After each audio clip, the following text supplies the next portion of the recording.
చాలు చూపులోనే అర్థమయ్యే అన్ని మాటలు. ముందు లేని ఆనవాలు లేనిపోని కారణాలు కొత్త కొత్త ఓనమాలు ఎన్ని మాయలు.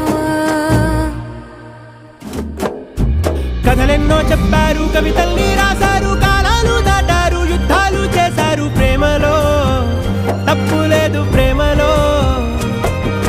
కథలెన్నో చెప్పారు కవితల్ని